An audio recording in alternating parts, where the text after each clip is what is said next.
In the quiet town of Millbrook, nestled among the rolling hills and ancient forests, there existed a quaint restaurant known as the Hearthside. It was a place where families gathered, seeking warmth, comfort, and camaraderie.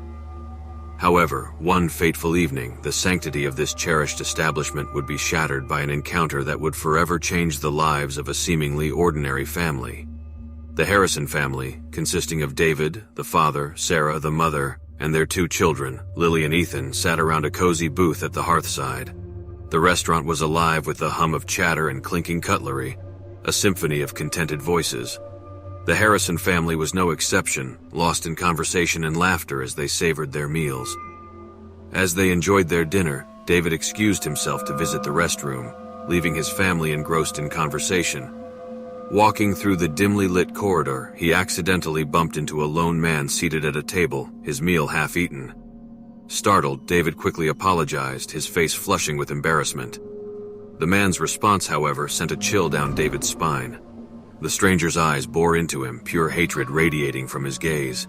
A shiver ran down his back as the man's lips curled into a malicious smile. "It's quite all right," he replied, his voice deceptively calm, laced with an undercurrent of malevolence.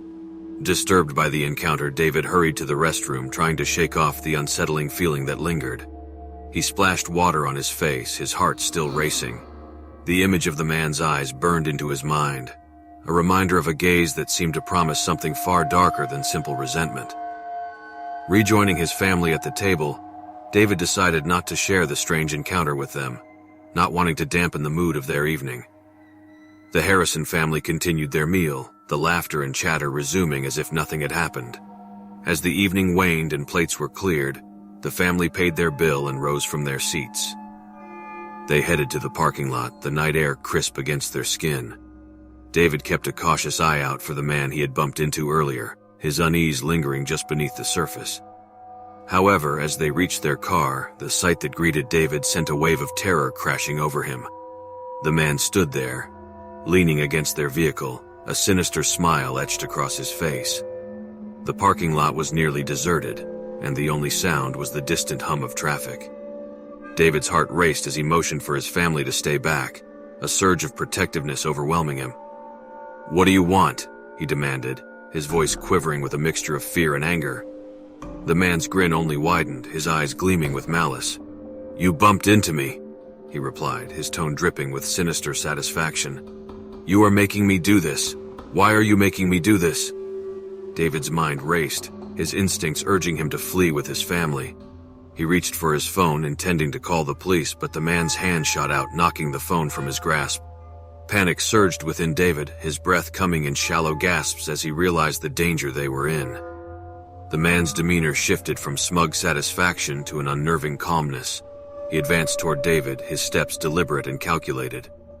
"Why do people keep making me do this to them?" he hissed, his voice a chilling whisper that echoed in the night.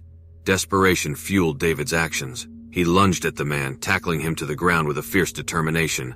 The two grappled, the struggle fierce and primal. Sarah's screams pierced the air, and Lily and Ethan huddled together, their wide eyes reflecting their terror. At some point during the struggle, David felt an intense pressure in his chest. He locked eyes with his attacker and realized that he was no longer struggling.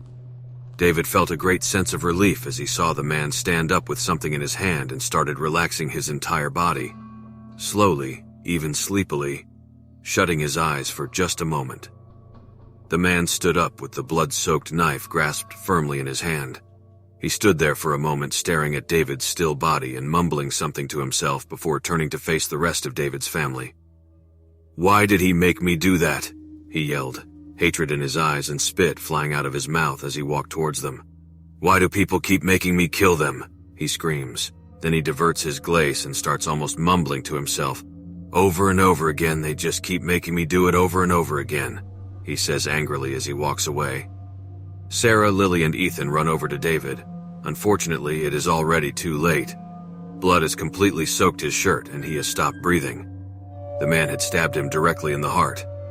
Sarah looks around frantically to see if she can find someone to help or see where the man went. She realized that no one was around at all. They were all alone in the parking lot. She began crying and lightly placed her forehead upon her husband's. The sorrow of her loss and the fact that the man got away and will surely kill again enveloping her entire being.